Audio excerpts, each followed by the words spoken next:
Popcorn for me. How you guys doing? I'm so glad you're here. Jack is every night. Yeah. You see the same thing in everyone. So cute. Yeah. You'll be amazed. Yeah. He is a wonderful character.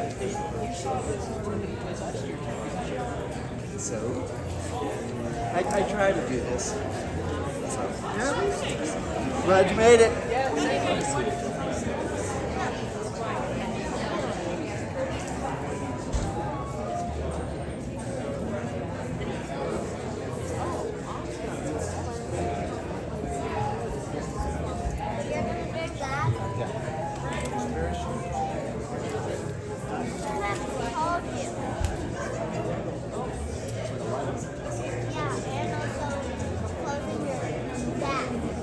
What do you call it on the back of the Tailgate? Oh, yeah, we knew it, huh?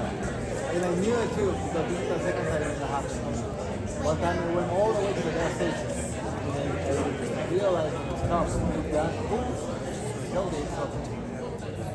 And today, when I come in from the deck, on the other side, and that's why I didn't see it. But I I use that. was like, I use stone. yeah, and I Next was, time. and I was like,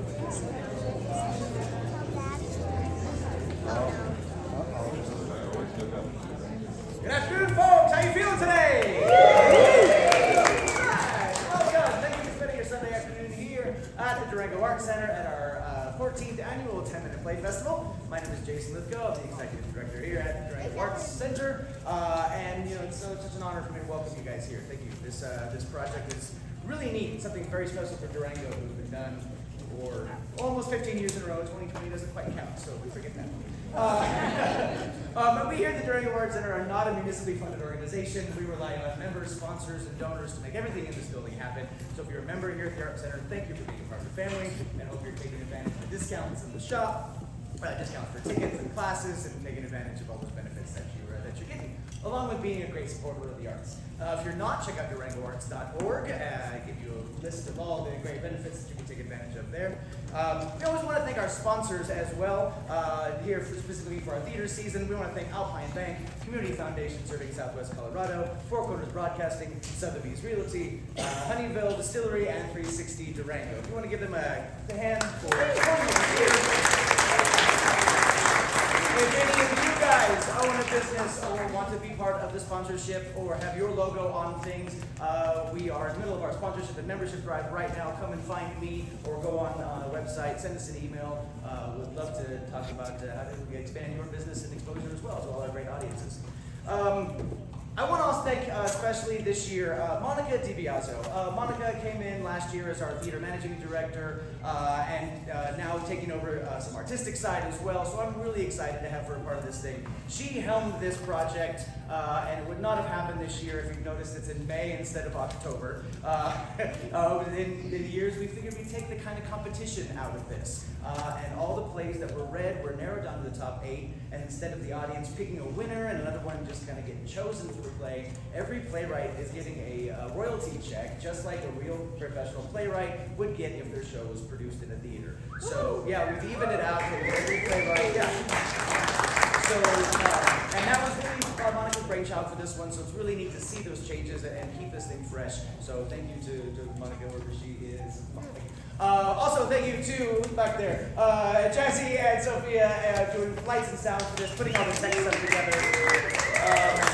Wendy Lightway to Holden Grace took kind of the stage management part of this thing. They're running everything back there as well as directing shows for this. Thank you to the directors, the actors, our secret stage manager, Tyler Wiseman. It really does show that this show is a community project. And what's really kind of special too is you're going to see current DYT Durango Youth students in shows with parents that have never been on stage before trying it, actors that you've seen in shows on this stage and really players. So it's a great combination of everybody that wants to be involved in theater, gets to come and gets to play. So it's really, really exciting. And also, before I head off the stage here, if you haven't checked out our duality exhibit in the gallery right now, Tad Smith, he's been working with an AR artist, an augmented reality artist. So every painting in there that has a barcode, you scan with your phone and it kind of comes to life and turns it into a 3D kind of floating sculpture. So when it's open in the gallery, go check that out. It's really, really neat and unique. And then the rest of our theater season for the Durango Arts Rep Theater. We've got some awesome stuff in July. I Hate Hamlet, Mystery of Edwin Drood in August, followed by Wait Until Dark, the Audrey Hepburn film where she plays the blind girl getting robbed in her apartment. That'll be on stage in September, followed by Rocky Horror Show and our 24-hour theater again. So a fantastic summer lineup of theater. Check it out. We can't wait to have you back. Are you guys ready to see the final closing performance of the 10 Minute Play Fest? Yeah! Thank you for being here and enjoy the show.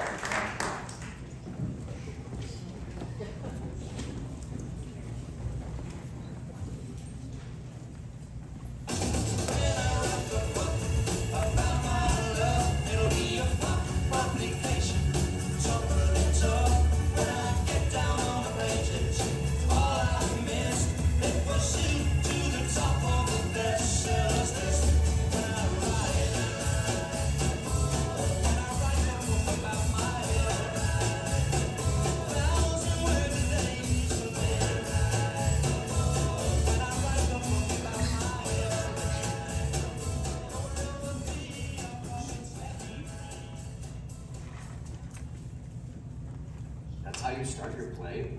That's a lot of exposition. Yes, A but I lot need to show of exposition. Is he a main character? He's not very active. He just stands there. Yes, he's the target of all the information. He finds it The very... language is very heightened.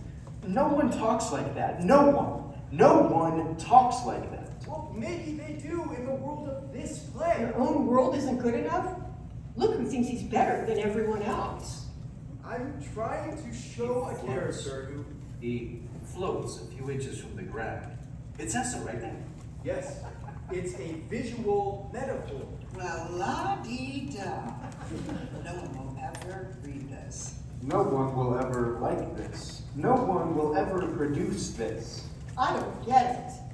Fine, I'll start on something else. Completely unrealistic. It's lazy writing. You can do better. You can work harder. Writing is work. But I'm writing a play. There's no time for play. Write about what you know. What do you know? I want to write about big things. I want to ask big questions. Who do you think you are? You grew up on a hog farm in West Central Indiana. Just temper your enthusiasm. It's unbecoming. What are you doing? I finished it. I'm putting it out there for others to Hell read. you are. You're gonna embarrass yourself. All the writers out there, you'll never stand out. You'll never compare. Stay in your place. Put that away. Have it your way. Suddenly we're tired. We're going to bed. Don't mess up worse while we're gone.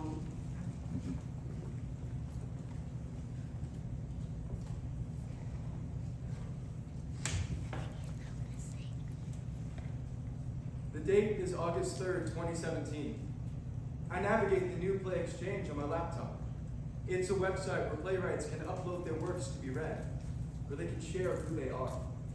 Like this man, Matthew Weaver, Spokane, Washington. Views from the Reef by Matthew Weaver. 10 minutes. Cauliflower corals, collie and coral. Collie and coral have never left the coral reef. Why would they? But a chance encounter with a deep-sea diver leaves them questioning everything. Matthew Weaver says, my challenge to myself was to write a play about vertebrates, and ultimately to write the most endearing play about cauliflower coral possible. I think you've done just that. I read View from the Reef. Collie and coral are as strong as cauliflower coral. Matthew Weaver didn't care if his characters talked naturally. Matthew Weaver reveled in asking the big questions. Matthew Weaver played. Audiences will be delighted in this hilarious, theatrical, and surprisingly touching gem of a short play. What do we do when we discover the existence of mysterious, powerful forces we can't comprehend? Matthew Weaver suggests that we take solace in what we know is true, question our place in our world, and continue to live our lives. If Matthew Weaver can write a show about the near-threatened Stylophora pistillata, then I can write a play about a man who levitates, and someone will read it. And maybe someone will like it. The subtle, sublime transformation of Benny V. And someone did. Matthew Weaver. Theater management reminds the audience that we can do this sort of thing. Transformative. Martin depicts an artist's first fumbling steps into wonder as Benny V, a man who should have died 2 years ago, our host Campari tells us, discovers painting, dining, cooking, travel, the stars. Boldly, Martin allows Benny to make mistakes before showing us the battle for Benny's very soul, as enemy forces work to kill his spirit. Benny's joy is Martin's joy, is our joy. The play's enthusiasm is infectious. Martin takes the pure feelings of every playwright and sets them to paper. Extraordinary. Thank you. That means a lot. Yours was the first recommendation. Yours was the first for you from the reef. So what will you write next? Oh, a couple of plays that look at my work through the distant future at a academic presentation and at an audition. New play by Matthew Weaver. And help! I'm trapped in a monologue written by Matthew Weaver! What about you? Oh, you know, a monologue about a justified suicide and a comedy inspired by the tales of Jesus and the apostles. An honest truth and modern miracle. What about you? Oh, a girl gives a speech about a Walla Walla sweet onion while dressed as a Walla Walla sweet onion. A young man needs a 12-course meal after he loses his virginity, and two of the 7 deadly sins give up their gigs. Onion ode, les pamplemousses, and gluttony and lust for friends. And what about you? Ooh, 3rd graders become superheroes. Kiki Pineapple starring in Saving the World. 3rd graders become jerks. Inez Cupcake starring in Math Problems. And a woman gets revenge on her dead parents. O-B-O. What about you? No. Yes! Yes! Yes, yes, yes, yes, yes! Wait, you can hear them? Yeah. Well, what do you do about them? Right!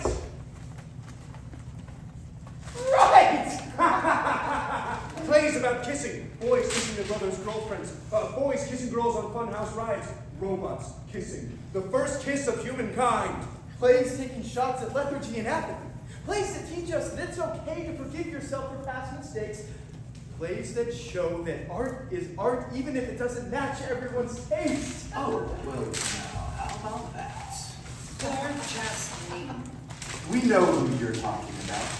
If you're going to get personal, Oh, come on. It's art. It's all in the creation.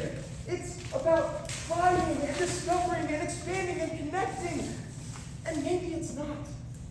Maybe it's just about showing your work to people who will like it and read it. And maybe there will be someone. It's about sharing with the culture of the world. Well, go ahead and try. and expand, And discover. And connect. No one can understand them. They're not realistic. they're overblown, they're impossible. No one will ever see them. Maybe. I hope not, but maybe. But even with all of that, they're mine.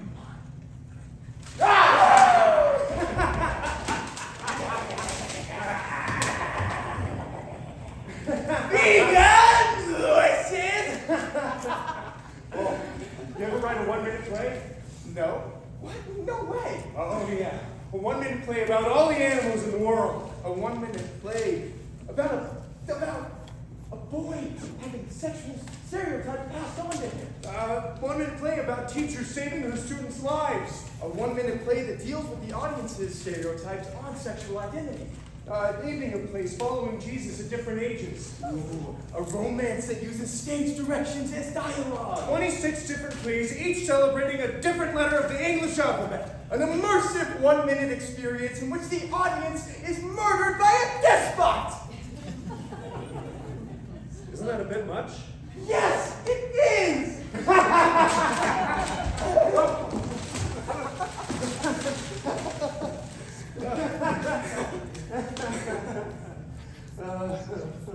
But, Most importantly,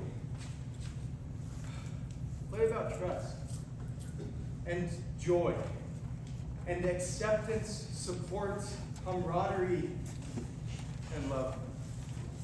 The play, Matthew Weaver, about you and your impact. play about my impact. A play about friendship. Happy birthday, Matthew Weaver. So, what's next for you?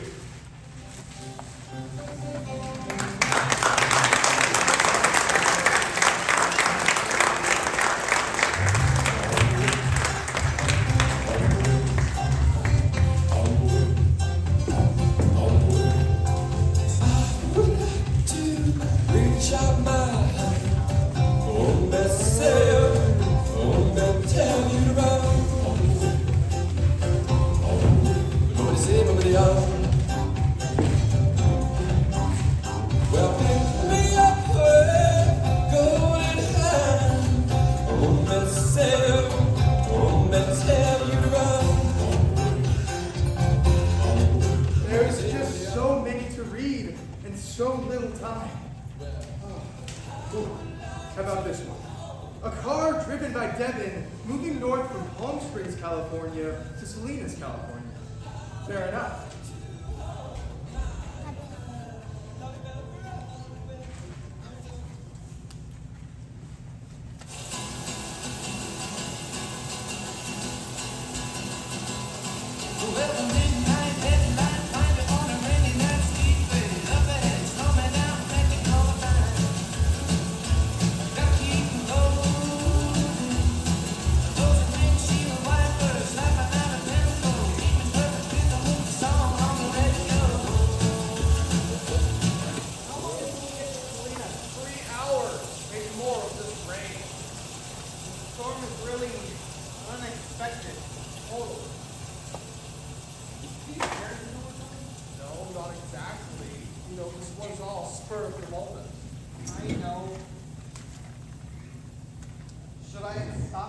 Stop the mail?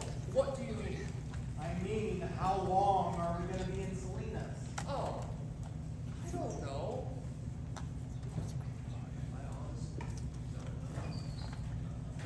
Let me see. Are we not going to talk about it? It? Yes, it. What is it? The body in the trunk of my car. Oh. Yes, that. That is the it. Then you saw? Yes. You made me pack the car for the trip. I did.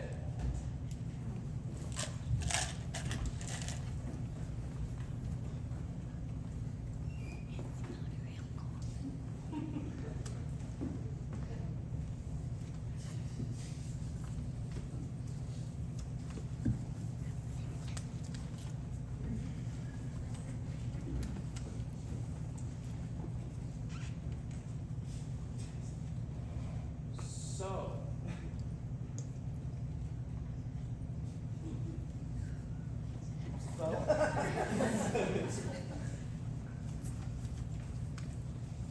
What do you want to know? I literally have 1,000 questions. Fair enough. Starting with? I guess we should start with the who? Oh, you don't recognize him? Perhaps I was unfamiliar with seeing him in that position. In the trunk of my car. Fair enough. My ex. Fernando?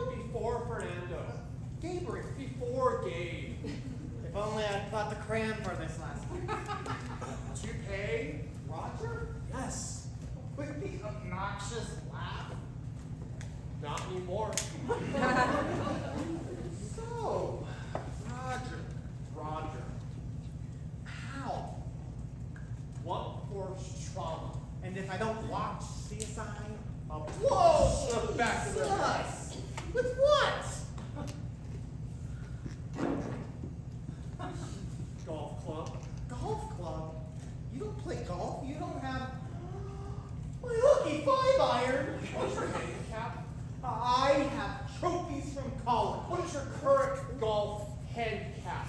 32. So, just saying that maybe this 5-iron was luckier for me than it was for you.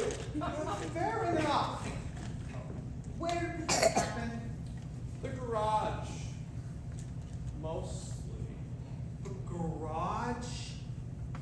So many options. What do you mean? I mean, besides my 5-iron. Such as? How about that gospel planner that never made it to the backyard? That was a gift. From whom? By X. Gabriel? Jesus. Oh, Jesus. What about the tennis rackets? A tennis racket? Seriously? You never use them? I did too. When? Halloween. You wore them on your feet. I was an Eskimo. Fair enough. When did this happen? Halloween 2017. Not that. The misuse of my 5-iron. Oh. Last night. So Roger has been in my trunk all night long? If that's how you look at time. Why was he over then?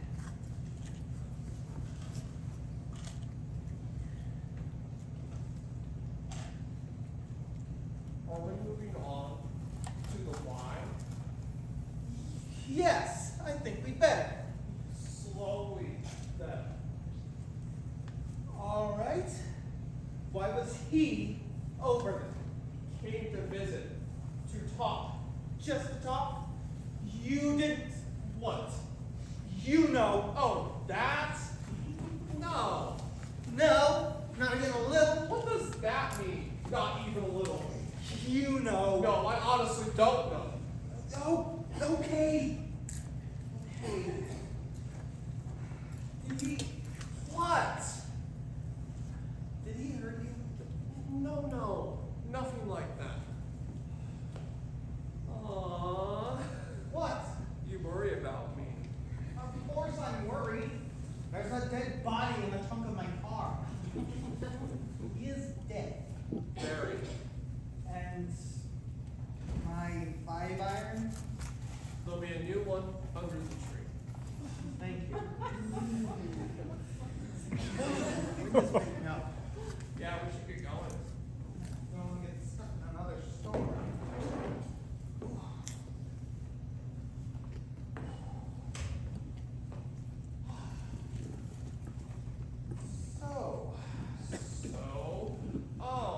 Are we back to the why? Seems logical. Roger was going to tell you something. Something about Roger? About Roger? What would you want to know about Roger? I don't know. That's why I'm asking you. Honestly, that toupee and the laugh are all I need to know about Roger. And that he's dead. Yes, there is that now, isn't there? Yes. Was it something about you? Was what? What Roger was going to tell me. Was it something about you then? Oh, yes. Something about me. Was it something bad? Very. I see. Will you tell me? I killed Roger to keep you from finding out. Fair enough!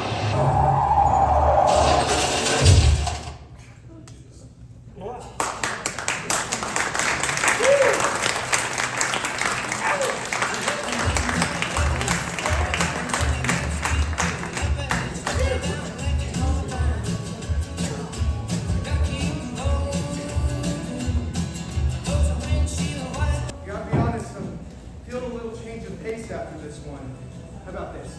A horror suspense play with mother and child trapped in a house while a monster rages outside. Tell me a story.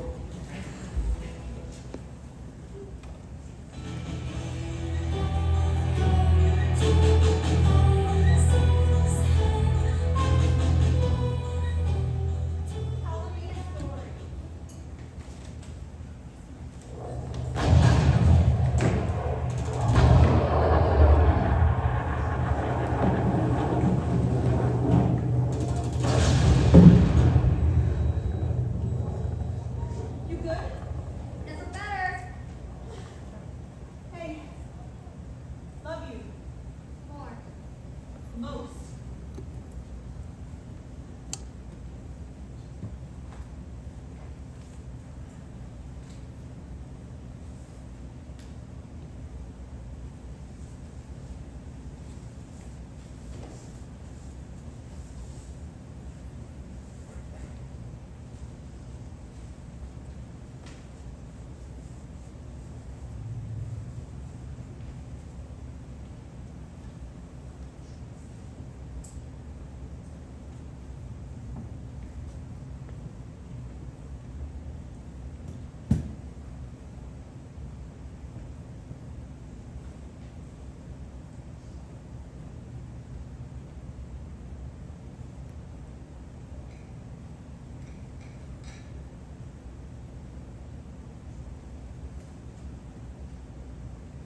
Mom, can you tell me a story? Story. Now?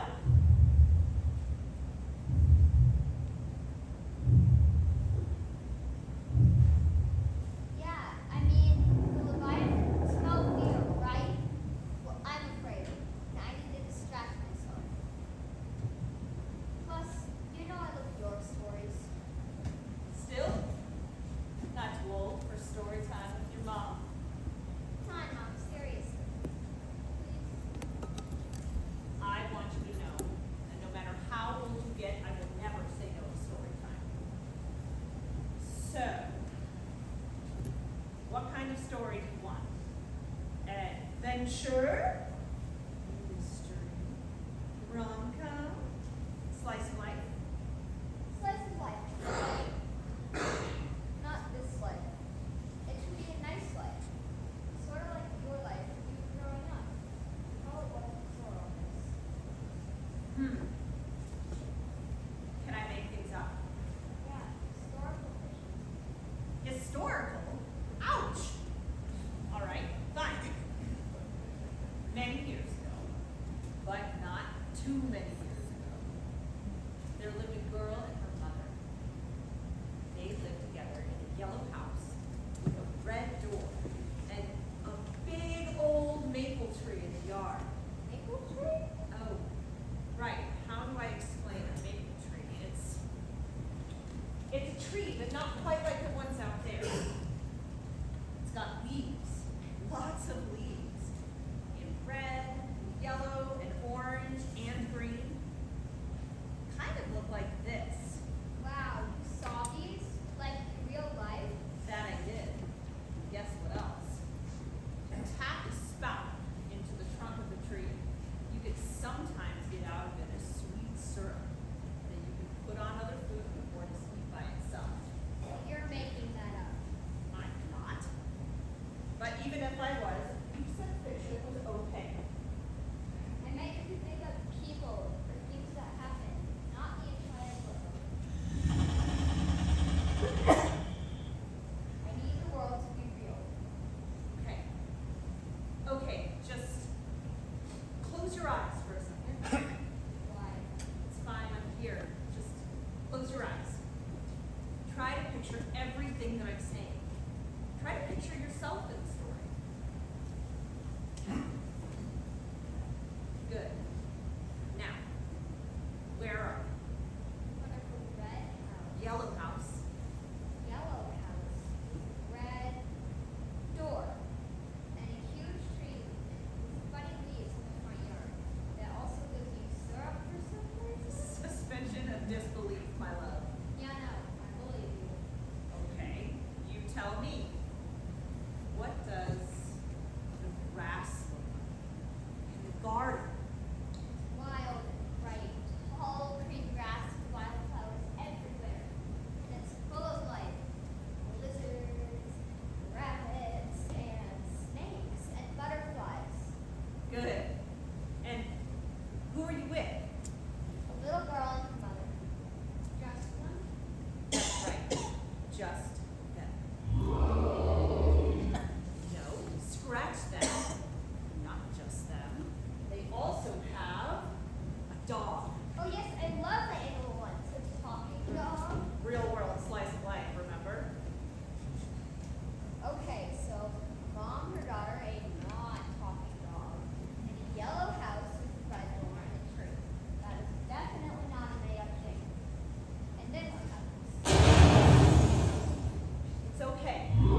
good this time.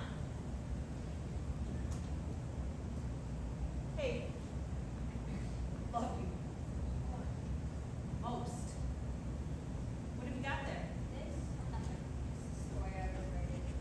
What's it about? It's stupid. Don't worry about it. Don't say that.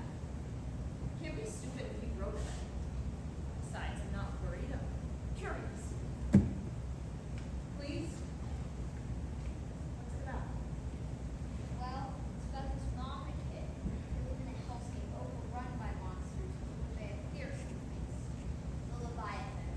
And they're pretty sad because they still remember the life before things went bad, but they're trying to escape.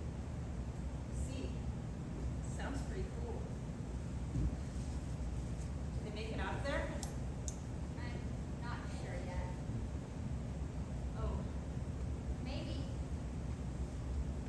Do you want to read it? Of course I do.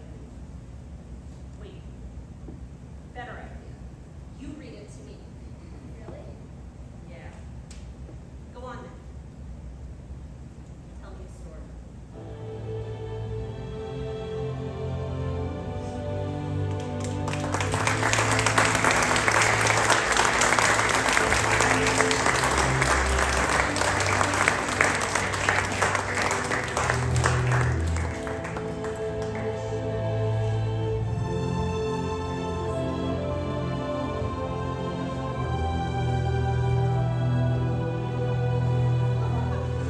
What would a collection of stories be without one like this? I can tell I'm gonna love it. The gatekeeper of Hades is confronted with two of humanity's most obnoxious lost souls, and soon realizes he has more than met his match. The thread count of Hades.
I mean, it's bad enough that we get a jet plane that Gwyneth Paltrow wouldn't even explode in, but on top of that, the damn thing crashes too. I mean, could it get any worse? Would you rather fly commercial? It got me there. But apparently we're both dead, and I don't see anybody doing a thing about it. Honey, babe, since the dawn of time, it has been such.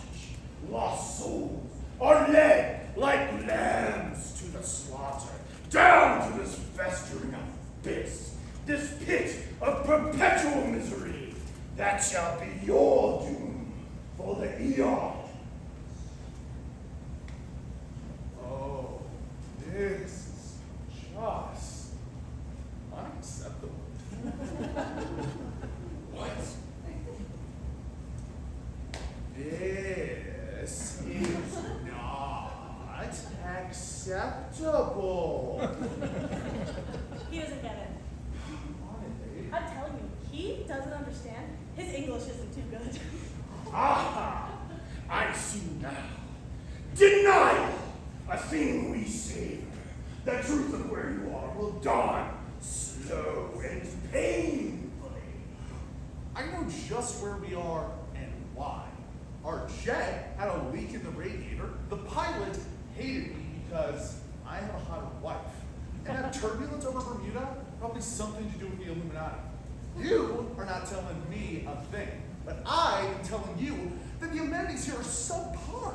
I mean, for one thing, the view. What even is that? Ha! That is Acheron, the river of rain. Make sure he knows we expect a room on the water. It's in the bag, babe. And that smell. What is that? That is brimstone. I bet that's not even an essential oil. The point is, clearly, the amenities here are not what me and my lady are used to. Your station in life matters not now. There is no race, creed, or class that you shan't find plentiful here. Though there are oddly few Canadians. Well, this is just getting ridiculous, and I've just about had it. Calm down, babe. I'm tired. I'm dehydrated. I can feel my chakras falling out of alignment.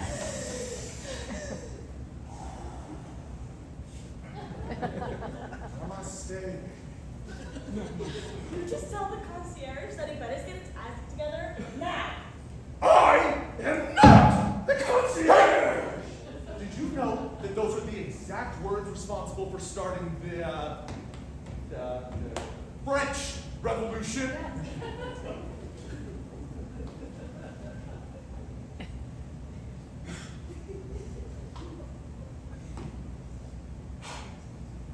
Listen, I don't think you quite understand. If it's not 5-star, it's not for us. So unless this humidity is part of some holistic spa treatment, I think our presence here is a mistake. It is true that once in many millennia, a soul lands on our shoulders that was destined for the promised land. But such heirs are so few, it would be hardly worth the attempted transfer. Why are these foreigners always so stubborn? But in your case, I'll make an exception. Be warned, though, the chances are infinitesimal. Relations with us and our heavenly counterparts are incredibly touching. Really, you just wouldn't believe the kind of partisanship that goes on these days.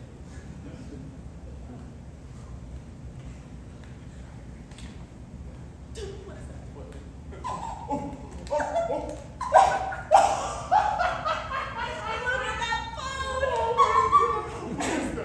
Salve! Gratis agotibi. Clear the gratis. Of course it's me, you idiot. Who else would be talking to you in a dead language? Say, yeah, I've got a couple here. Possible case of misdestination. Are they bathed in golden light of righteousness? Sure!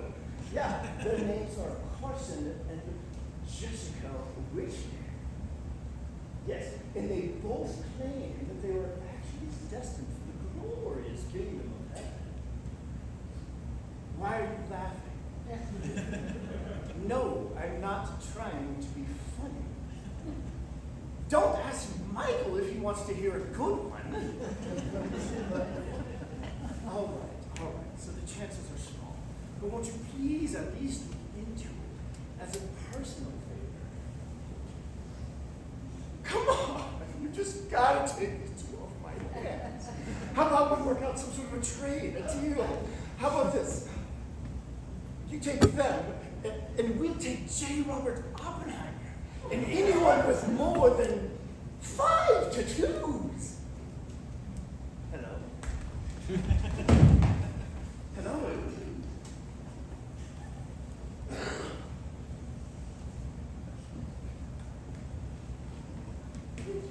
So I'm assuming we're stuck with you two in Well, if we really are stuck here for eternity, there's one thing we need to discuss right now. Linens. Oh, horny one, give me strength. strength. Of course, we usually travel with our own sheets, but since that damn jacket burned up everything down to my dust ruffle, I want to make this clear. We will only accept Egyptian cotton and not a TC less than 1,500. Babe! Considering where we are, I think it's time we started considering priorities.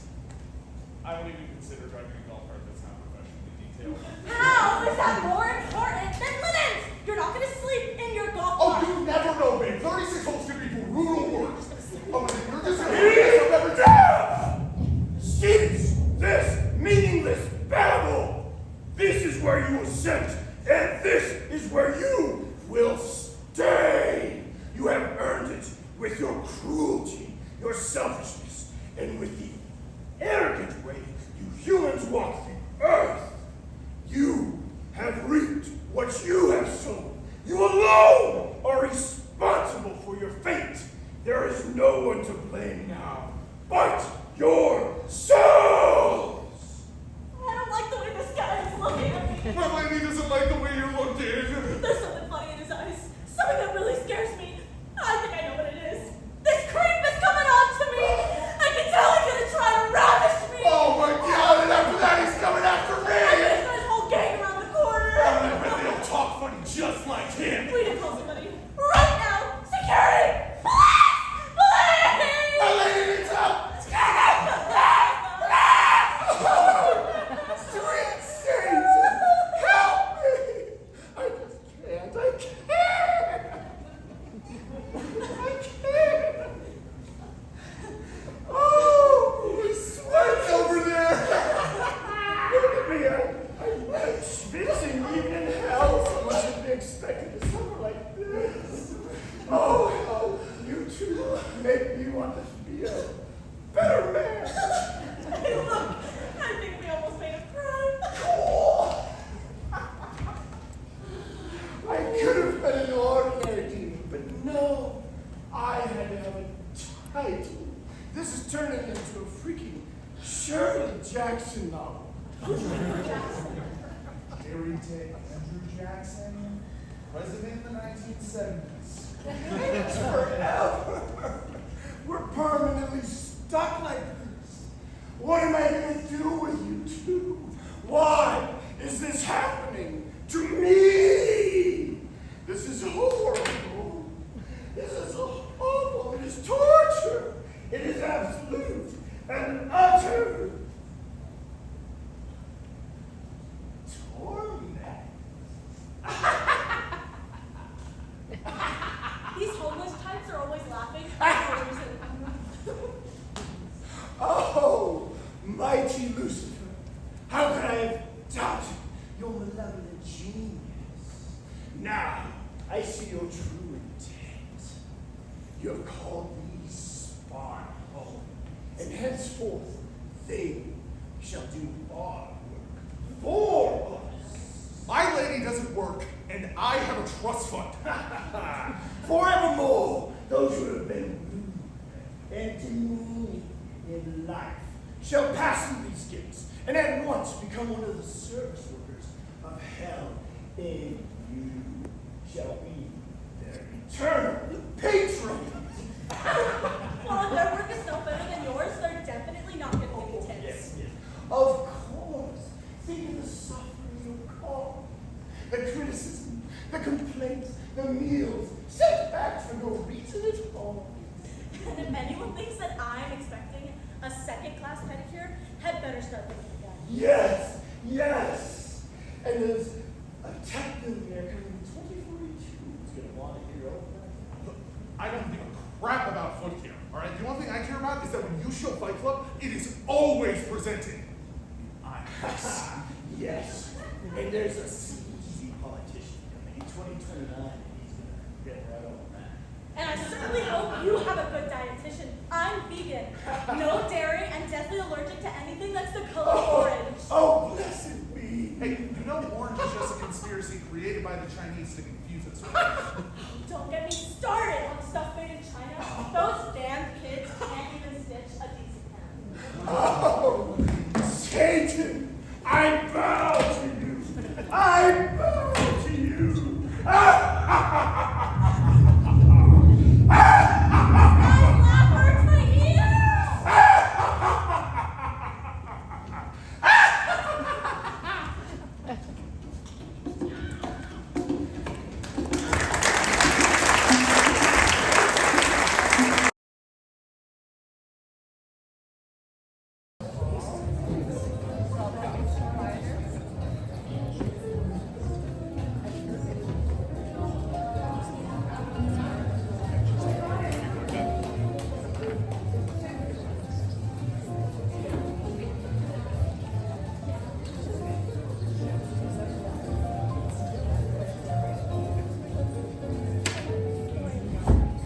good one. A pleasant suburban housewife receives a visit from the Homeowners Association's hip lady. It is what it is.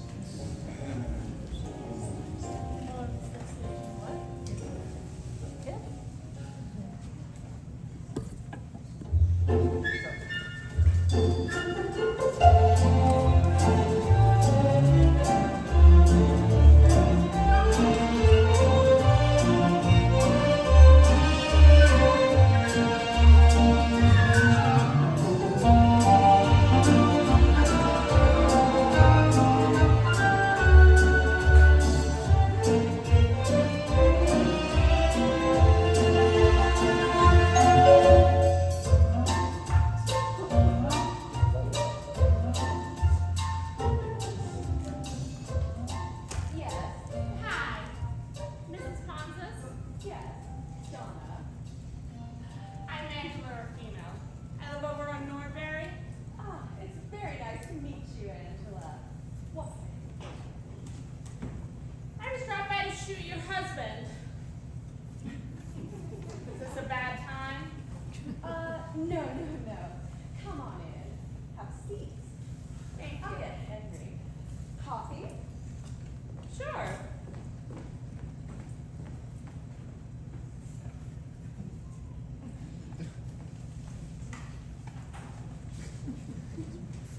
Why do you want to shoot Henry? Well, I'm with the Homeowners Association.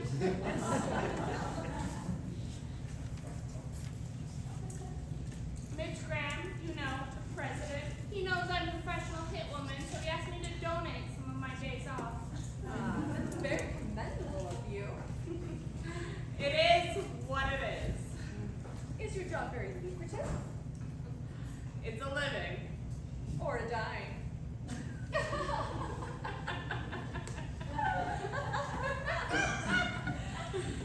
You're cute. You're such a cutie.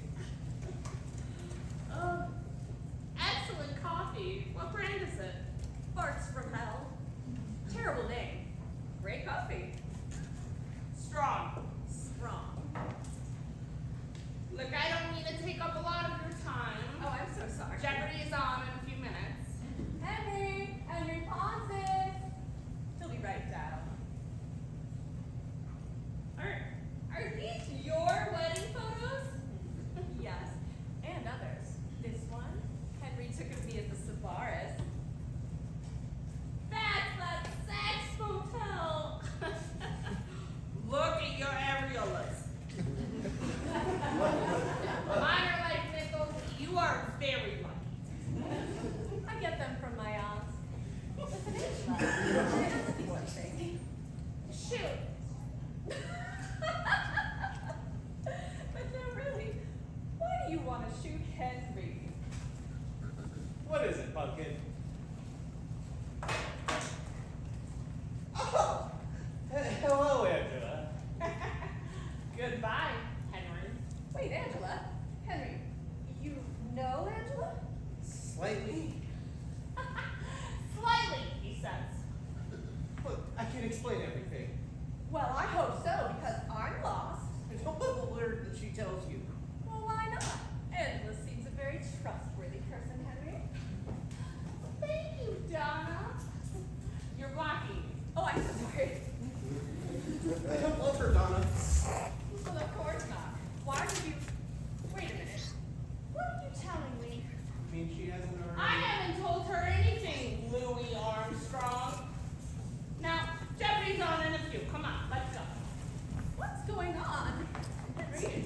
And why is Angela calling you Louis Armstrong? It has to do with my embouchure.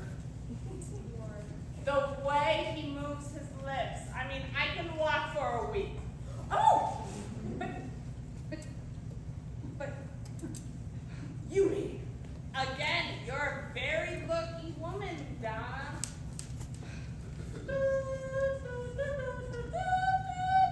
Oh, Henry! You played our song! On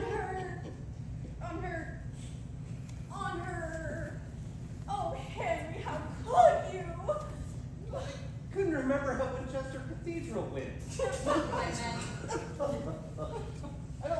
Angela. I love Donna. I always have loved Donna. I always will love Donna. So go ahead. But remember, shooting me won't bring back what we had. It is what it is. That's a rather cynical philosophy, Angela, if you don't mind my saying so. Wait. You're still gonna shoot me? This has nothing to do with our affair. This is about business. Henry, if I miss Ken Jennings, I swear I am going to kill you. And what are you doing now? Good point. What? Why? If not because of your wild Italian passion for me, then why are you going to shoot me? How tall are your hedges? 8 feet? Your homeowner's agreement clearly states, quote, no homeowner shall have bushes, hedges, or shrubberies taller than 6 feet, unquote. Henry! Yes, but you can't shoot me for that. Have you read your homeowners association agreement? Oh, Henry, I'm so disappointed. My heart grieves for you. Those are Donna's hedges. She planted to shoot her. Excuse me, motherfucker. Woo! Jesus is fast, Donna. Like pigs is pigs. That is low, even for you, Henry. Nope. I told you this would never work on me again. Thank you, Angela. Now stand back. You're a rat bastard, Henry. You know that? That was very clever, Henry, but I'm not going to forgive you that easily. I know that, Strippers. It's a shame that Angela shot you first, so there wouldn't be any witnesses. And then I got the gun away from her and kaboom! You're not gonna shoot me. Why not? You were gonna shoot me? I am a professional. I refuse to be shot by an amateur. You can't do it, Henry. Yes, I can. No, you can't. You're not a killer. Yes, I am. No, you're not. Am too. Are not. Am too. Are not. Are too. Wait a minute. Give me the gun, Henry. I've been promised $20,000 for you. For Henry? From who? Mitch Graham, the president of the Homeowners Association. Give me the gun, Henry. I can't. Of course you can, Henry. Say, what is this? What's the big idea? A three-way. We could have a three-way. Rawr. Son of a biscuit. Could you get that chickadee? Of course, Dumpling.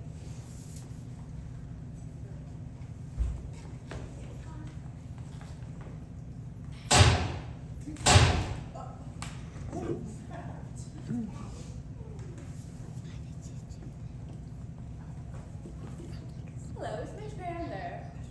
Thank you. Mitch, this is Donna Ponces.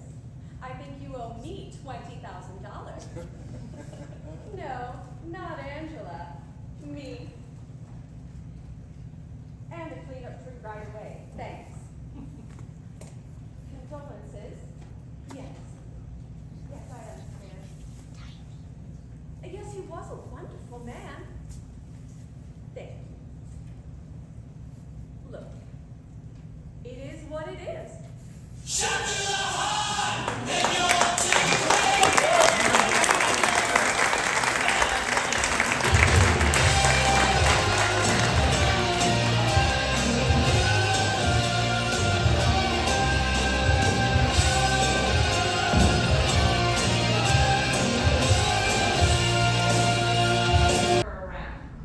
Don't touch me! He does not like it to be touched! He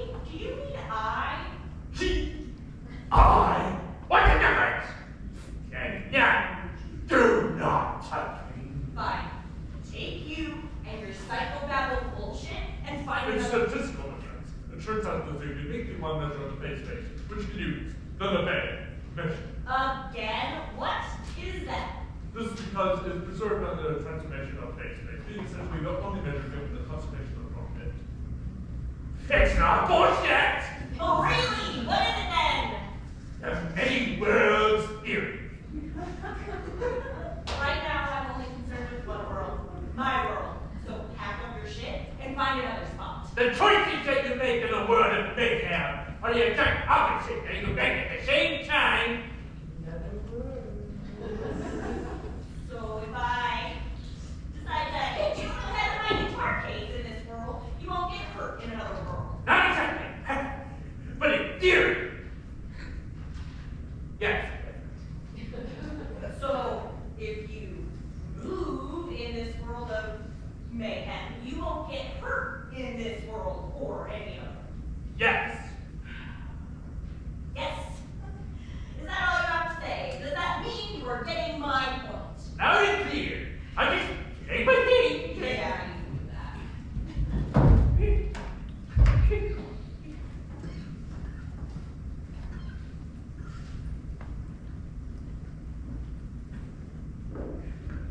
Loose change. He said all you were. Make dollars too. But not always. Of course, not always. You must figure that all out on your own. I always make a dollar. Shut the front door. Yeah, of course. We're on this sidewalk. How did you? I can do this. Well, you ask for dollars. You make the dollars. You ask for change. Need I say more? Hell no. Pictures right now. It is precisely this underground value on the branching of the state function. Like therefore assert that the probabilistic interpretation of such mechanical is quite different from pure wave mechanics as induction of statistical mechanics. There you go. What do you think about that? Main example of velocity of magnitude. The velocity of The my... frequency at which 1 unit of currency is used to purchase mass-produced goods and services within time. Okay, I don't know about any of that, but what I do know is that if they put $1 in the pit, they get none goods and services. Precisely! That's what I like to call Eddie's theory of trickle-down economics. Money trickles out of their pockets, and a song trickles right out of my mouth. This may be true in this universe, but somewhere in the alternative universe it may not be true. Whereas before the observation we have seen. Hold on there, praying man. I gotta know something here. You made all that money on this corner spewing that psycho babble? It's not babble, it's quantum physics! Give me a sample. Yeah, great. You're definitely more of a Elon Musk than a Albert Einstein. There you go. Give me a shot. What's your question? What do you want answered? What do you ask other people? All kinds of things, really. One day he asked me if you would hit the lottery. What did you say? You have to be in to win it. That's what you said. Another person asked me if her ex-husband would ever come back. And? I told her no. No, that's all you said? 53% of all males have walked out of the relationships. Never. So you're just playing the odds. No. These are facts, elements and factors that form an equation into equals. They're true. Okay. Great. I'll play along. My question. What do I do with my life?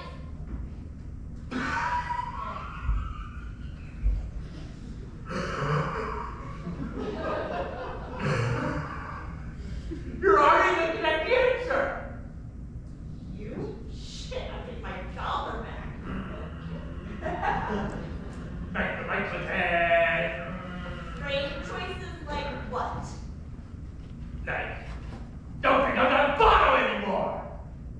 How did you know about that? Or, stop putting out the stuff in your body. Shut up.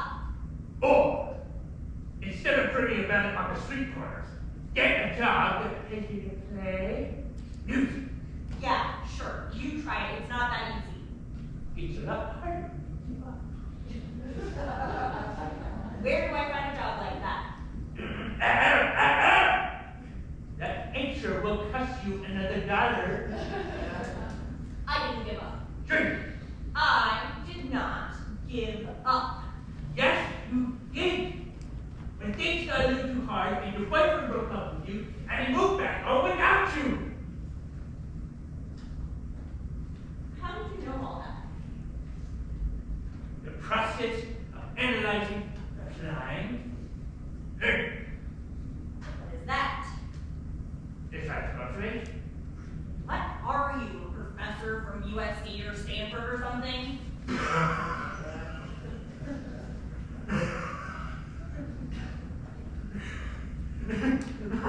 The world of mayhem. Mayhem! The alternative place where you make the opposite choices of the choices you make here on earth. What is your call? Universe. So you came here to Earth to make the right choices. I may have miscalculated. Why don't you go back then? I lost something. What?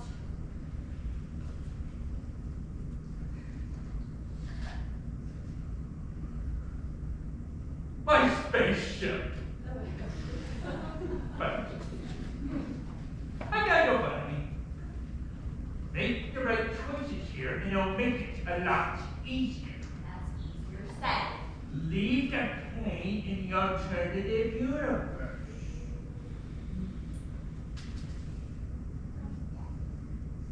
I can do that.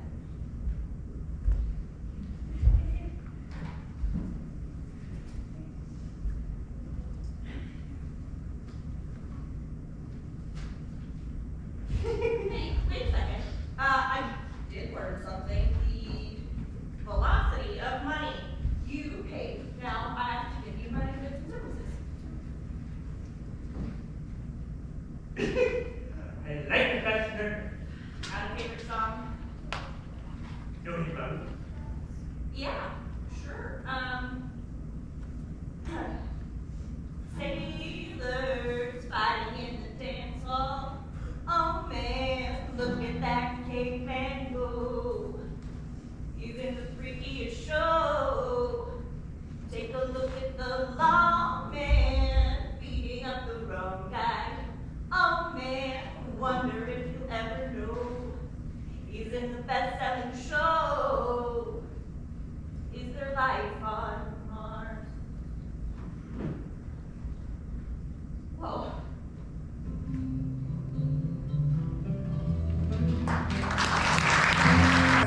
There's so many choices, but I keep coming back to this one.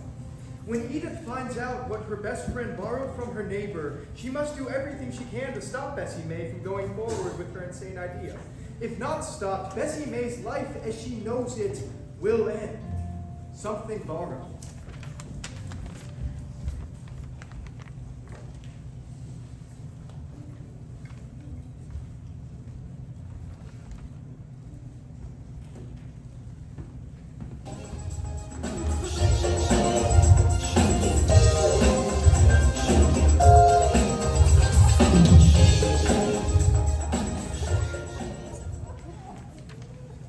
Bessie May! Bessie May! You texted me, my one, and then you don't answer your phone. Where are you? Are you dead? Are you alive? Are you by yourself? Bessie May, come out. If you don't, come out.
Bessie May, I'm sorry, but I met someone else, and I don't mean to hurt you, but she makes me happy. So, I'm sorry. It's over. Who makes him happy? Pray tell. Yeah, you won't believe it. Prissy Pot Gale from the center. Prissy Pot Gale. Oh my gosh, I don't believe it. She's ridiculous. I'll sign up for the talent show. And just walk on stage. Singing all the roads. And then I'll win it. She makes me sick. Me too, Edith.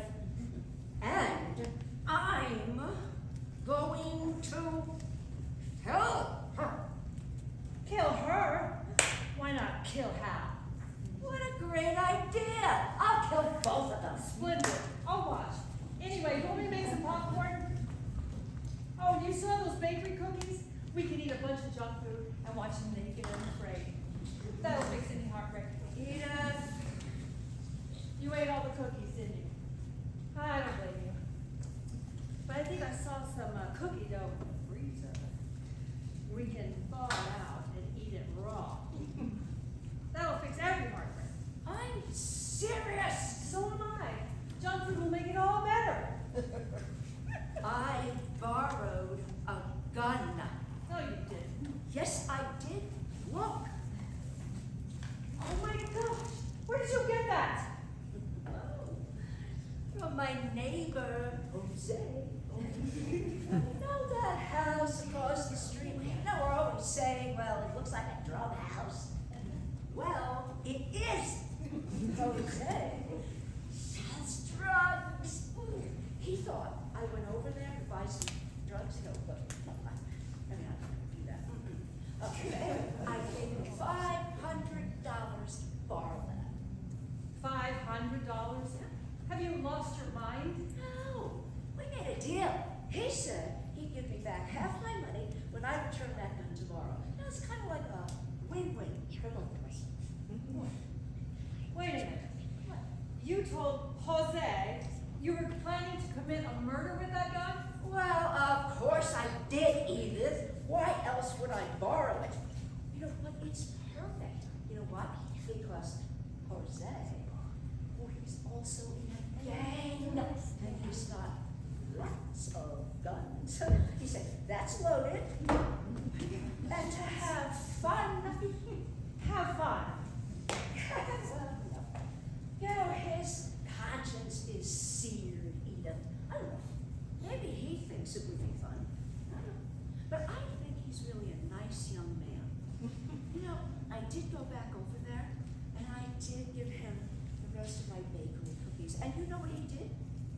Tried to sell you drugs. No. He gave me a hug. He said, those thumbprint cookies were his favorite. Wasn't that sweet? Oh my gosh, Bessie May. You were taking cookies over to a drug dealer and borrowing his gun? Again, have you lost your mind? No, I don't think so, Edith, because this is the only thing that makes me happy, and it stopped me from crying. No, slapping you stopped you from crying. I'm about to slap you again. Oh, no. Bessie May, listen. Do you want to go to prison for the rest of your life? Prison won't be so long. Yeah, you know, if I was in my 20s or 30s, sure. But I'm an old woman. What do I care? And I think the sweet revenge will be worth it. Give me that. Oh. Bessie May, you're not thinking in your right mind. How can you go on if you're in prison? Well, do you have a better idea? Actually, I do. You know what? I think I have a good idea, but I'll hear you out. Shoot, no pun intended. Nice. Hal is as old as dirt. And he's got these curly gray hair growing out of his ears. It's just nasty. So, you need to move on. Out with the old, in with the new. You'll find a new man to date, maybe a younger one in his 50s. Oh, I'm okay with that. Thank goodness. But not until I take Hal. My gosh, Bessie May, you can't move on if you're in prison. Yes, but if I'm not caught, I won't go to prison, Edith, silly goose. Jose said I should wipe the fingerprints off the gun. Yeah, yeah. Give the gun back to him. He'll take care of everything else. Also said if I need an alibi, he'll give me one. Oh, God, he is just so sweet. Oh, and he put that silencer thingy, on the gun, no one will hear a thing. Oh, I just remembered. I have to make a phone call. Who are you calling, Bessie May? Who are you calling? Tell me. Be quiet. Shh. Hush. Oh, hello. Is this Gail? Oh, hi there. Yeah, we have you down for a delivery at 123 Maple. Is that the correct address? Wonderful. What is it? Oh, it's a surprise. Well, maybe it's a gift from a special friend. Yeah. Okay. So will you be home at 9 p.m. tonight? Oh, that's usually your bedtime. But you'll stay awake? Yes, perfect. Yeah, I am sorry for the late delivery. Yeah, we just swapped. But okay, yeah. We'll see you soon. Okay. Oh, that was easy. She won't know what hit her. Pun intended. Bessie May, do you honestly expect me to be an accessory to your crime and let you walk out this door to do your dirty work without notifying the authorities? You won't. Because we're besties. And that means we keep each other's secrets. I warn you. Not these kinds of secrets, Bessie May. You need to take that gun back to your neighbor right now. No. You don't. I'm warning you. I'm calling the cops. No, you won't. Oh. Yes, I would like to report a murder. Well, it hasn't happened yet, but it might. So, yes, you need to stop her before it's too late. Her name is Bessie May, and her boyfriend just broke up with her to be with this prissy pot he met at the Senior Citizen Center. Look, she's heartbroken, and she's not in her right mind. Do you hear me? And you need to stop her before she does something crazy. Old. She's in her 70s. What does that matter? Hello? Hello? They hung up on me. They probably thought you were making a prank phone call. Oh, is this my lucky to or what? Well, then, they can't put me in jail if I tried to report it. And they didn't believe me. Perfect. So, what, you want to come along and watch? Okay. Look, you can sit in the car while I take care of Gail. And then we can go over to Hal's and do him in. No, Bessie May, no, come. Let's talk. I don't want to talk. Lois, if you value our friendship, you will come over here and talk to me. Now. Oh.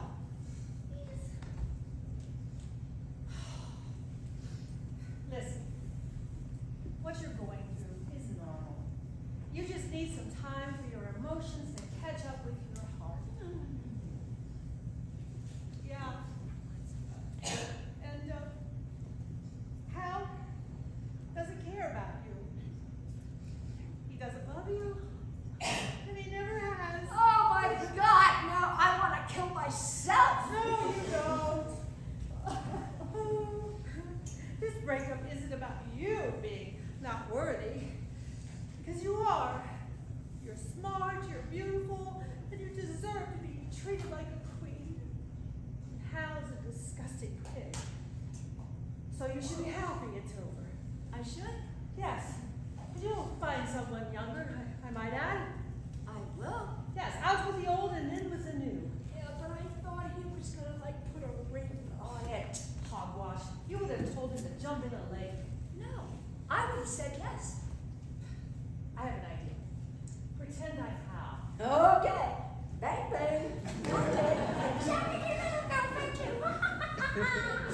No, seriously, pretend I'm Hal, but don't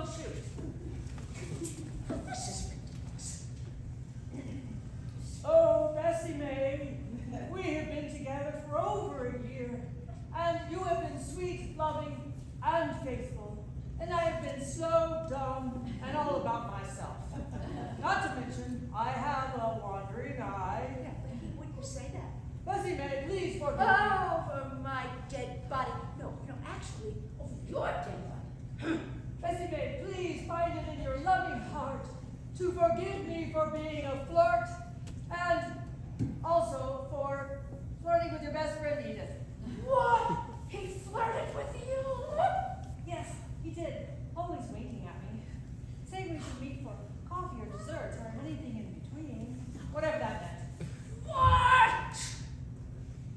Bessie Mae, please forgive me for my past, present, and future sins. No, never. Bessie Mae, forgive me, and will you marry me? No, not in a million years.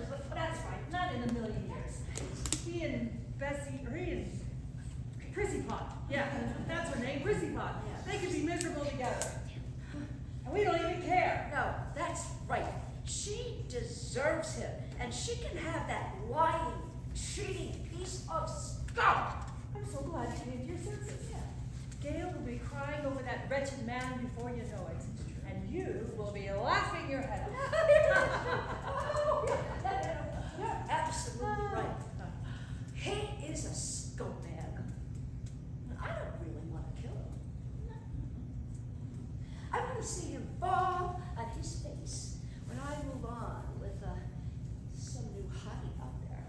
And you will. That's my girl. Oh, yeah, and you don't come to think of it. Jose said, if I ever want to, hang out, have a couple of glasses of wine. No.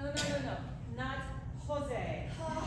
We're just going to get to know each other. How old is he? 20? No, I'm sure he's 30. But you know what? It doesn't matter. I know. I'll bring him to the center and strut him in front of hell.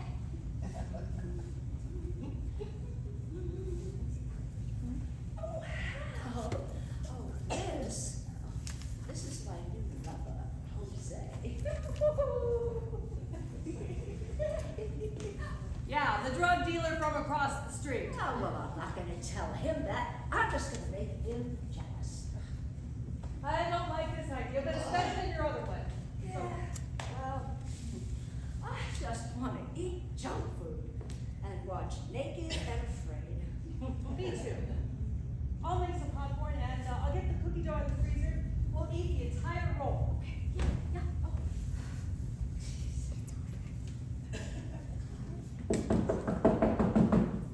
Open up, police! Open up! Police department! It must be. Detective Trimiani! It must be my phone call. Welfare check! Or maybe it was mine. Maybe they put two and two together. Oh, no. Oh my gosh, Bessie Mae, get this, take it. Go, I'll figure out something. Trimiani, open up for welfare check! Coming, officer, coming.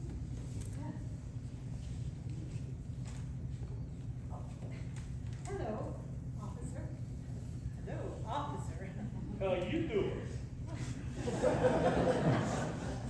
Listen, about that phone call earlier, I need to tell you, it's my friend. She's in the kitchen.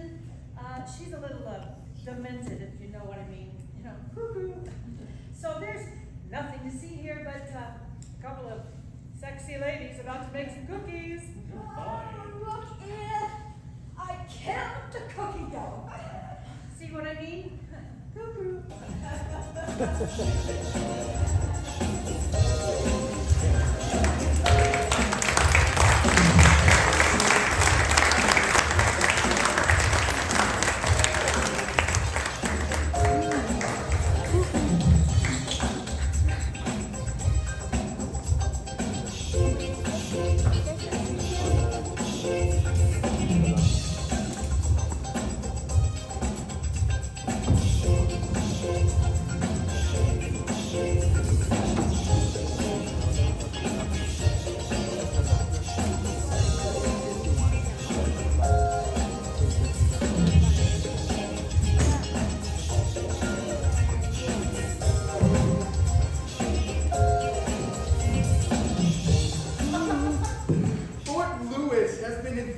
by an orb of unknown origins.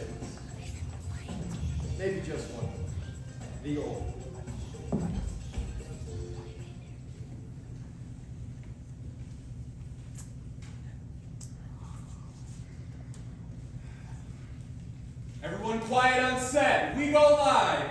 5, 4, 3.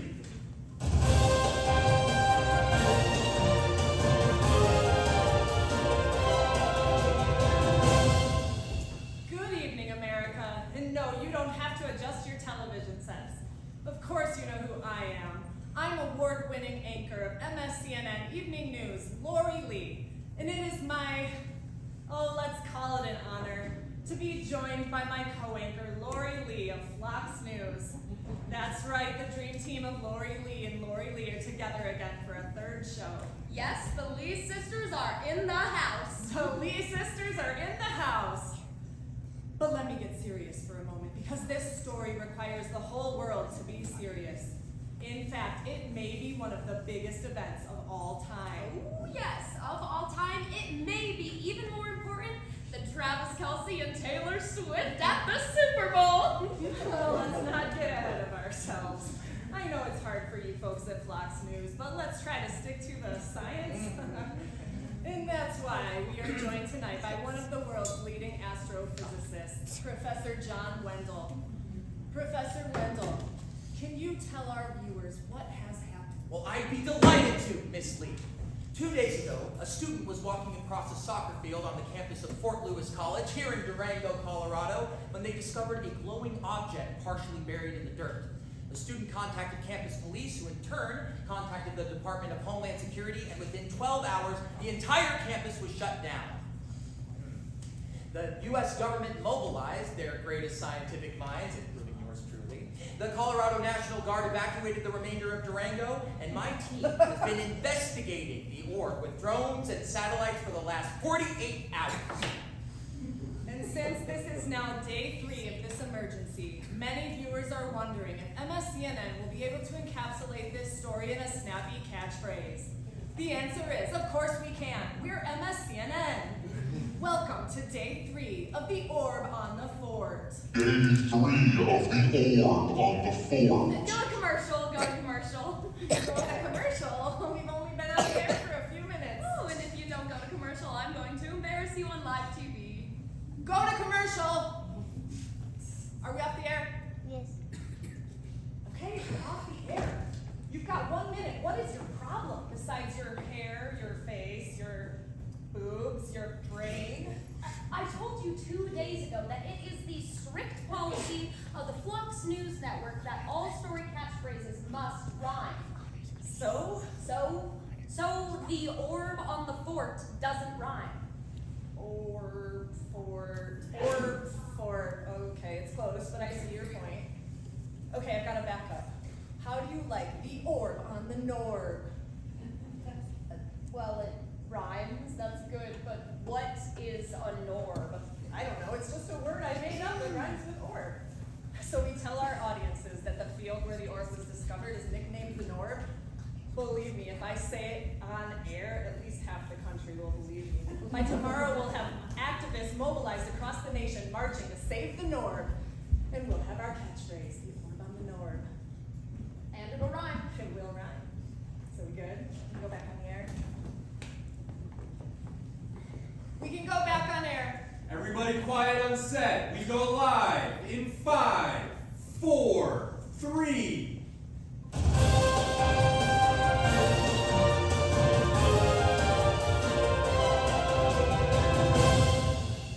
Welcome back to day 3 of the orb on the Norb. Day 3 of the orb on the Norb. Professor Wendell, the name the Norb has a very special meaning to the students of Fort Lewis College, does it not? I did recently hear that from someone. Do we know what the orb wants? I'm afraid not. We are still trying to make contact. We have flown satellites over it. We have greeted it with every language known to man. We have even approached it with unmanned drones, trying to elicit a reaction. One man in a hazmat suit even probed the orb with a stick.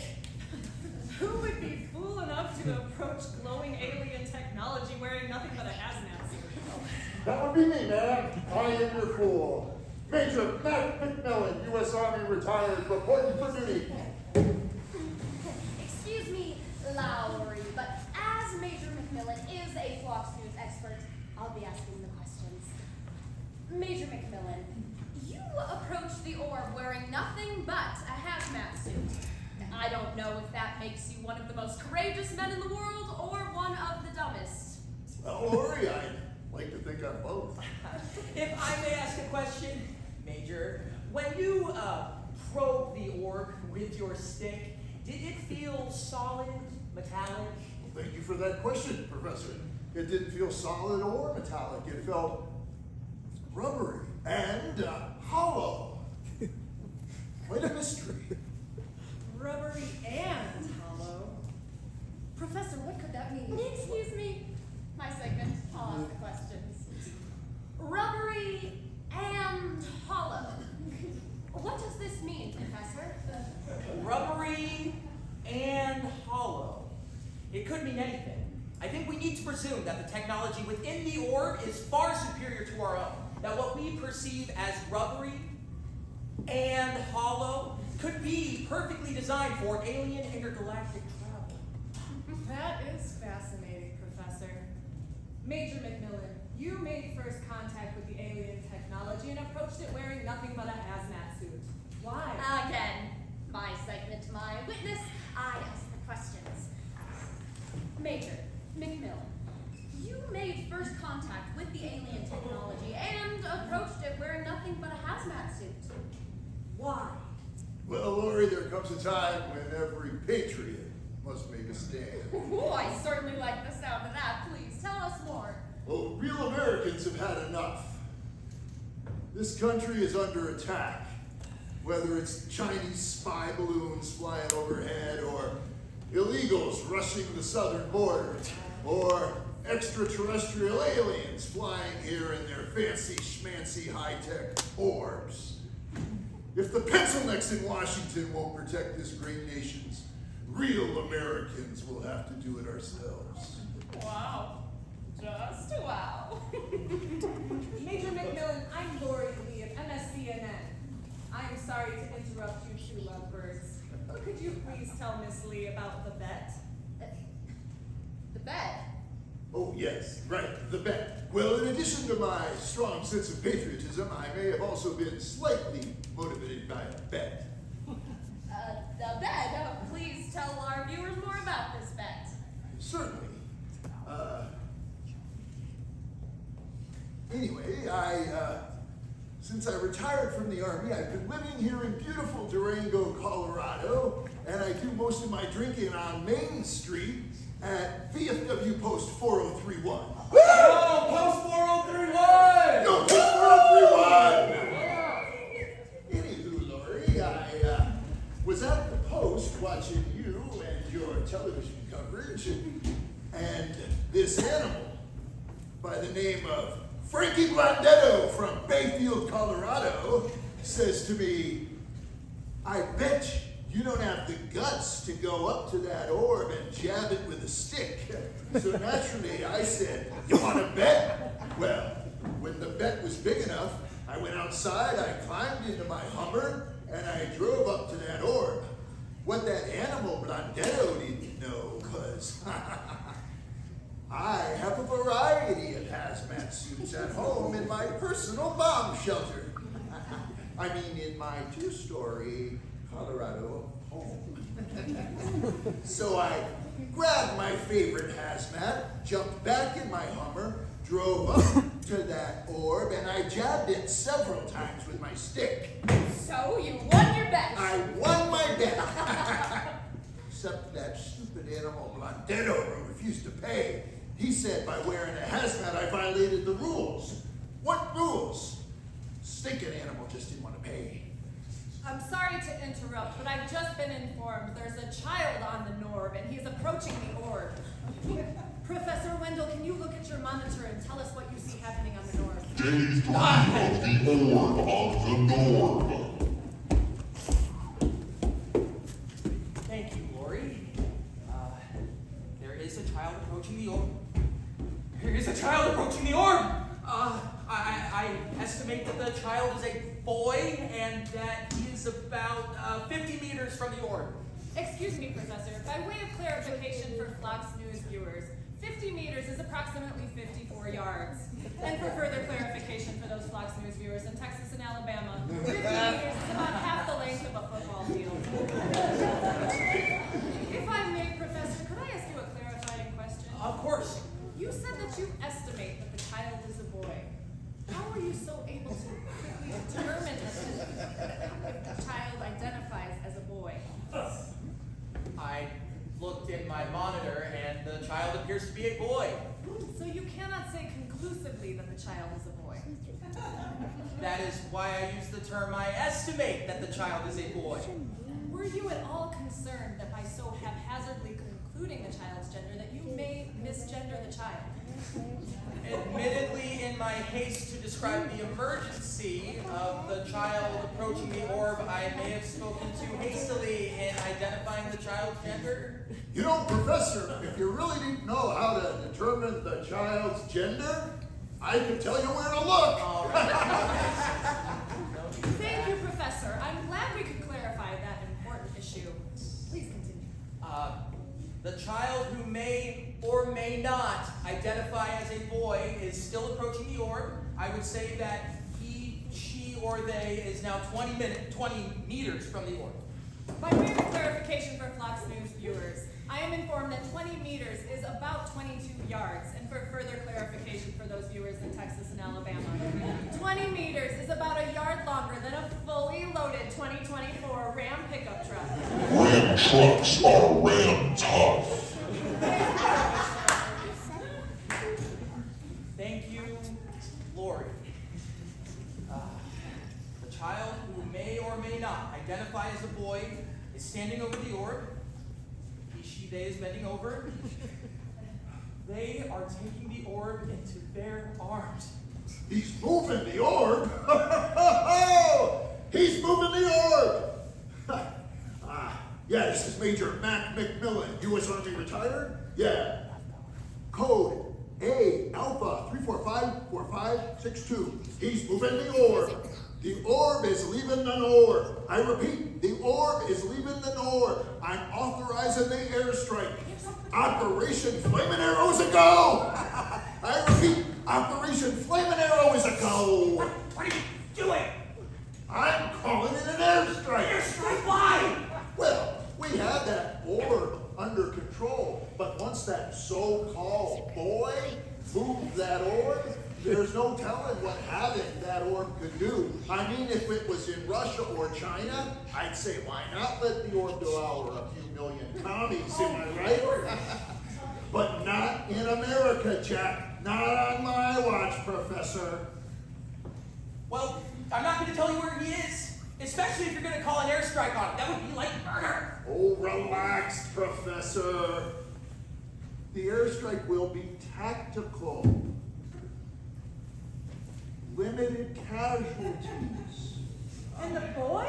Oh, yes. Regrettably, the boy will be lost.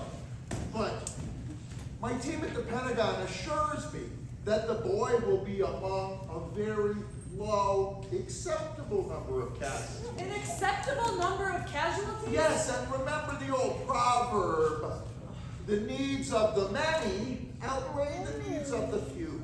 What is that, a quote from Hitler and Mein Kampf?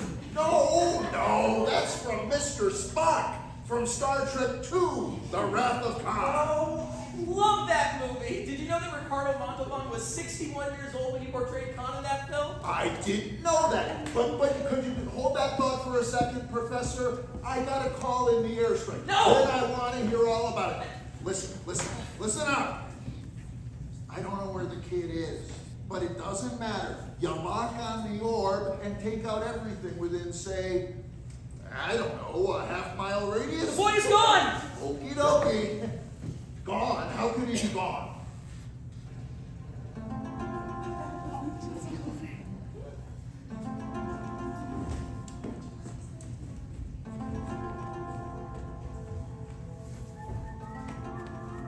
Professor Wendell, Major McMillan, I think I found him. Wait, where is he? He's right here.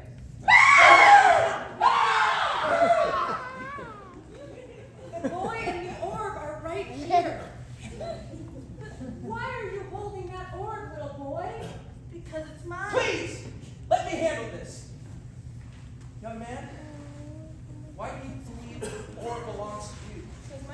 gave it to me. And who do you believe is your father? My father's the head bartender at VFW Post 4031. Yo! 4031! So, you live in Durango, and your father gave you that sphere. Can you tell me why it glows? Yeah, my dad said he was tired of me losing my toys. So before he gave me this one, he painted it with some glow-in-the-dark paint. I'm so happy I found it. I've been looking all over for it for like 2 days. All right!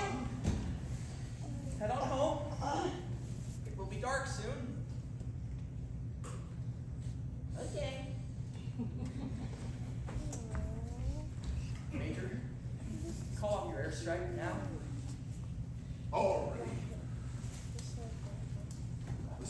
Stand down, flaming arrow. I repeat, stand down, flaming arrow. Why? Oh. The orb has been neutralized. And there you have it. We've had a breakthrough on day 3 of the orb on the Norb. Day 3 of the orb on the Norb. The orb was nothing more than a child's ball covered in glow-in-the-dark paint. Professor Wendell, you've been with us for this entire 3-day ordeal. Can you tell us what you've learned from this? Frankly, I never considered the fact that the orb could be a child's plaything painted to glow in the dark! And Major McMillan, is there anything that you would do differently? Not a thing. Not a thing. That's what I said. Major, you were calling in an airstrike on a child who, as it turns out, was searching for their lost ball. Well, I was doing exactly what it calls for in the Army handbook. A limited strike, limited casualties. Laura, you look skeptical. Okay, I'll give you this. If I'd had more information, I may have thought of something different.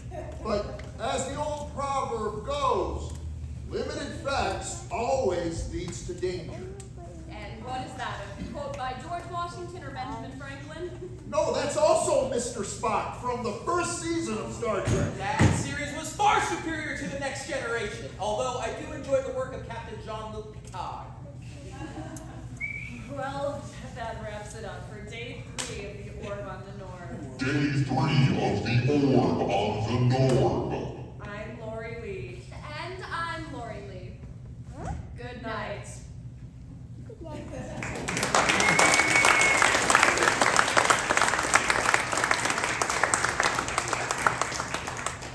so happy you contacted me in time. I agree. Those bad men were going to hurt you. But now you're safe. I'm going to take you home now, where you can spread your joy across mankind. What's that? Oh, I love you too, Orb.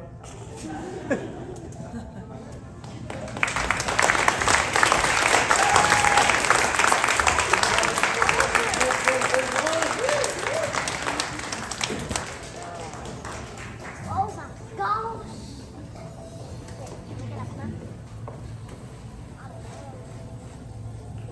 Steven, I just finished reading your play. Wait, you don't mean to the end? The end? The end!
Gotta get you guys in video.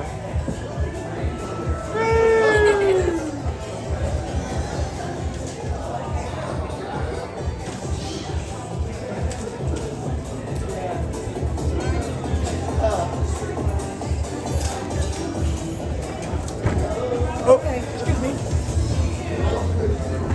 Excuse myself. No problem. Are you going down? Yes, I am. It's okay. Yeah.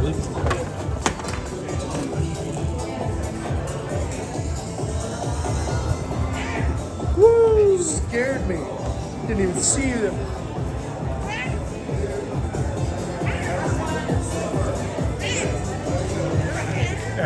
Gotta go say hi to.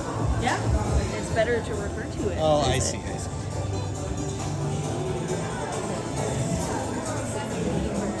Ashton is my name. Autograph seeker right there.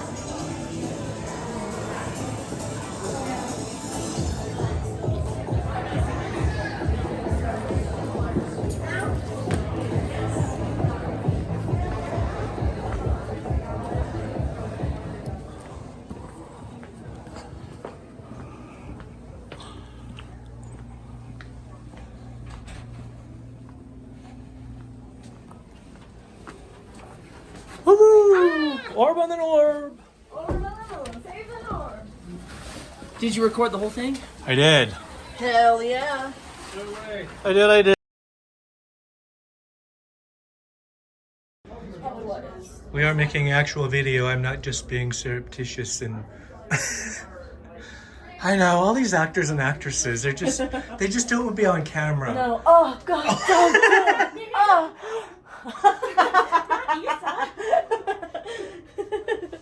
This is beautiful time. We're actually putting a true video together. This is great, man. We're running. Run.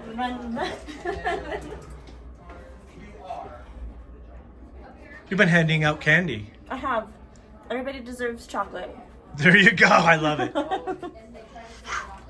Hello. Hello.